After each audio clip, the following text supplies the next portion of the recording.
Hello guys, അപ്പോൾ എല്ലാവർക്കും പുതിയൊരു വീട്ടിലേക്ക് സ്വാഗതം. നമ്മുടെ കൊണാമി കുറച്ച് ഫ്രീ പ്ലെയേഴ്സിനെ നമുക്ക് തരുന്നുണ്ട്. കുറച്ചല്ല, ഒരെണ്ണത്തിന് നമുക്ക് അതിൽ നിന്ന് സെലക്ട് ചെയ്തെടുക്കാം. അപ്പോൾ എല്ലാവർക്കും ഡൗട്ട് ഉണ്ടാവില്ല ഏത് പ്ലെയറാണ് നല്ലത്, ഏതാണ് വേസ്റ്റ് എന്ന്. അപ്പോൾ നമുക്കതൊന്ന് നോക്കി നോക്കാം. ഫസ്റ്റ് ഓഫ് ഓൾ ഞാൻ പറയുകയാണെന്ന് വെച്ച് കഴിഞ്ഞാൽ നിങ്ങളുടെ സ്ക്വാഡിൽ ഏത് പ്ലെയറാണോ നിങ്ങൾക്ക്, അല്ല ഏത് പൊസിഷനാണോ കുറച്ച് വീക്കായിട്ട് തോന്നുന്നത്, അവിടേക്കാണ് നിങ്ങൾ സെലക്ട് ചെയ്യേണ്ടത് പ്ലെയേഴ്സിനെ. ഇപ്പോൾ ഒരു ഉദാഹരണം പറയുകയാണെന്ന് വെച്ചാൽ എൻ്റെ ഈ സെൻറ്റർ ബാക്ക് DMF റോഡറിയാണ്. എൻ്റെ വേറെ റോഡറി ഉണ്ട് DMFൽ. പക്ഷേ എനിക്ക് കുറച്ചും കൂടി പെർഫോമൻസ് ഈ GP കാർഡ് ഉപയോഗിക്കുമ്പോഴാണ് കിട്ടണേ. അപ്പോൾ ചിലർ വിചാരിക്കും ഇതെന്തിനാ ഈ സ്ക്വാഡിൽ ഇതുകൊണ്ട് ഇട്ടേക്കണേന്ന്. അങ്ങനെ നാണക്കേടൊന്നും വിചാരിക്കേണ്ട. നമ്മുടെ കളി ഇമ്പ്രൂവ്മെൻ്റ് ആക്കാൻ വേണ്ടിയിട്ട് നമുക്ക് ഏത് പ്ലെയറാണ് നല്ലത് ആ പ്ലെയറിനെ നമ്മൾ യൂസ് ചെയ്യുന്നു. അപ്പോൾ അതുപോലെ തന്നെ ഇവിടെയും നമ്മൾ സെലക്ട് ചെയ്യുമ്പോൾ ഇതിൽ ഏറ്റവും ടോപ്പ് കാർഡ് നിങ്ങൾക്ക് വേണമെങ്കിൽ സെലക്ട് ചെയ്യാം. ബട്ട് നിങ്ങളുടെ സ്ക്വാഡിലേക്ക് ആവശ്യമായ പ്ലെയറിനെ എടുക്കുന്നതായിരിക്കും കുറച്ചും കൂടി നല്ലത്. പിന്നെ എൻ്റെ ഒപ്പീനിയൻ വെച്ച് നോക്കുകയാണെങ്കിൽ ഇതിൽ എനിക്കാകെ താല്പര്യമായി തോന്നിയത് 3-4 കാർഡേ ഉള്ളൂ. ബാക്കിയൊക്കെ കുഴപ്പമില്ല, നല്ല കാർഡ് തന്നെയാണ്. നമ്മുടെ സ്ക്വാഡിലേക്ക് ആവശ്യമായ പ്ലെയറിനെ സെലക്ട് ചെയ്യുന്നതാണ് ഏറ്റവും നല്ലത്. ഫസ്റ്റ് ഓഫ് ഓൾ നമ്മുടെ ബാറ്റിസ്റ്റ്യൂട്ടയുടെ കാർഡാണ്. ഗോൾ പോച്ചറാണ് വരുന്നത്. ലോങ് റേഞ്ച് ഷൂട്ടിംഗ് സ്കില്ല് കൊടുത്തിട്ടുണ്ട് ആൾക്ക്. ഇത് അത്യാവശ്യം കുഴപ്പമില്ലാത്ത കാർഡാണ്. ഇതിൻ്റെ ഫോം നോക്കുകയാണെങ്കിൽ അൺവേവറിങ് ആണ്. നമുക്ക് ബെറ്ററായിട്ട് പെർഫോം കിട്ടും അതർ പ്ലെയേഴ്സിനെ അപേക്ഷിച്ച്. പിന്നെ ഇതിൻ്റെ മെയിനായിട്ട് പറയുകയാണെന്ന് വെച്ച് കഴിഞ്ഞാൽ ഇതിൽ ഫിസിക്കൽ കോണ്ടാക്റ്റ് ആണുള്ളത്. ഫിസിക്കൽ കോണ്ടാക്റ്റ് എന്ന് പറഞ്ഞു കഴിഞ്ഞാൽ അത് നമുക്ക് ഹാലൻഡിനൊക്കെ വെച്ച് കളിക്കില്ലേ, ആ ഒരു ഇതാണ് കിട്ടുക. അല്ലാണ്ട് ബാലൻസ് ഉണ്ടാവില്ല പ്ലെയേഴ്സിന്. ഇപ്പോൾ നമ്മൾ മൈക്ലോവൻ എടുക്കുകയാണെന്ന് വെച്ച് കഴിഞ്ഞാൽ ആൾക്ക് ഫോം സ്റ്റാൻഡേർഡ് ആണെങ്കിലും ബാലൻസ് ഉണ്ടാവും. അതായത് നമ്മൾ മറഡോണയൊക്കെ വെച്ച് കളിക്കില്ലേ, ഫ്രീ കാർഡ് കിട്ടിയ മറഡോണ, അതുപോലെ ഇരിക്കും. കാരണം നമുക്ക് കുറച്ചും കൂടി കൺട്രോൾ ചെയ്യാൻ എളുപ്പം മൈക്ലോവനായിരിക്കും. ഞാനൊരു കാർഡ് എടുക്കുകയാണെങ്കിൽ മൈക്ലോവനെ എടുക്കുള്ളൂ.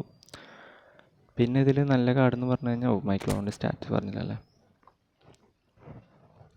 ഫിനിഷിങ് ഇതെന്തായാലും ഒക്കെ ഒരു 85 എബോവ് പോവും. ഫിനിഷിങ്ങൊക്കെ 95 അങ്ങോട്ട് പോകുന്ന ഒന്നാണ്. അത്യാവശ്യം നല്ല കിക്കിംഗ് പവറുണ്ട്, ആക്സിലറേഷൻ, സ്പീഡ്, എല്ലാം ഒരു സ്ട്രൈക്കറിന് വേണ്ട എല്ലാ സംഭവവും ഇതിൽ കൊടുത്തിട്ടുണ്ട്. പിന്നെ മെയിനായിട്ട് എനിക്ക് പറയാനുള്ളത് നക്കാട്ടാരി കാർഡാണ്. ഇത് പൊളി സാധനമാണ്, ഹോൾ പ്ലെയറാണ്. ടൈറ്റ് പൊസിഷൻ ഉണ്ട്, ലോഫ്റ്റ് പാസ് ഉണ്ട്, ലോ പാസും ഉണ്ട്. ഇതാണ് നമുക്ക് മെയിനായിട്ട് വേണ്ടത്. ഒരു ഹോൾ പ്ലെയർ എന്ന് പറഞ്ഞു കഴിഞ്ഞാൽ നമ്മൾ യൂസ് ചെയ്യുന്നത് മെയിൻലി എന്താണെന്ന് വെച്ചാൽ അറ്റാക്ക് പ്ലസ് ഡിഫെൻസിലേക്ക് ഇറങ്ങി വന്ന് ബോൾ റിസീവ് ചെയ്യാം. അത്യാവശ്യം ഡിഫെൻസ് കുഴപ്പമില്ലാണ്ട് നോക്കുക, ആ ഒരു ഇതാണ്. പക്ഷേ നമ്മൾ ഇതിൽ അഗ്രഷൻ കണ്ടോ, ഈ അഗ്രഷനാണ് ഈ ഹോൾ പ്ലെയേഴ്സിന് ഡിഫെൻസിൽ നിന്ന് ബോൾ എടുക്കാനായിട്ട് അവർക്ക് കൊടുക്കുന്ന ഒരു ഇതെന്തായാലും ഒരു 80 ഒക്കെ നമുക്ക് എത്തിക്കാൻ പറ്റും. ഇത് കാരണം നമുക്ക് കുറച്ചും കൂടി ഡിഫെൻസിൽ നമുക്ക് സെൻറ്ററിൽ നിന്ന് ബോൾ വിൻ ചെയ്യാനായിട്ട് ഈ പ്ലെയേഴ്സിന് സാധിക്കും.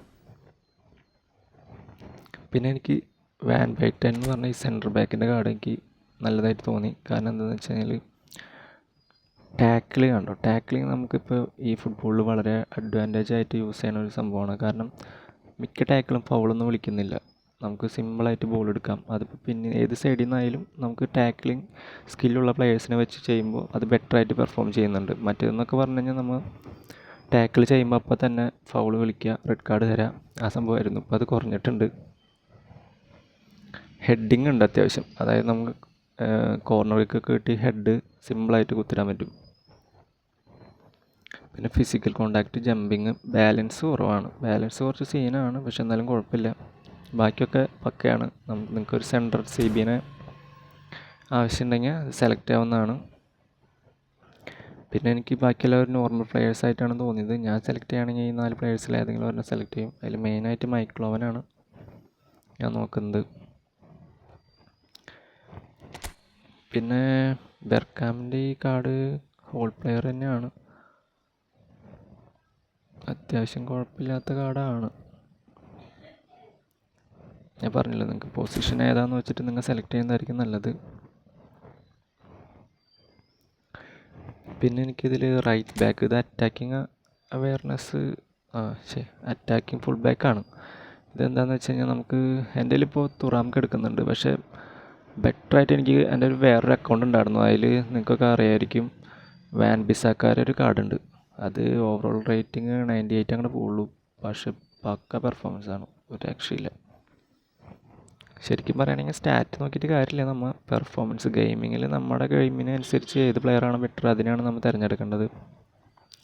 ഈ കാർഡ് കൊള്ളാം ഗൈസ്. ഇതൊക്കെ ഫുള്ള് പച്ച കത്തി പോകാനുള്ളതാണ്. ഒരു 85-90 അബോവ് ടാക്ലിംഗ് ഉണ്ടാവും. ഡിഫെൻസീവ് എന്തായാലും ഒരു 93-94 ഒക്കെ ഉണ്ടാവും. എൻഗേജ്മെൻ്റ് ഒരു 90 തന്നെ ഉണ്ടാവും ഇത്. ഓക്കെ, ഇതും ഗുഡ് കാർഡാണ്.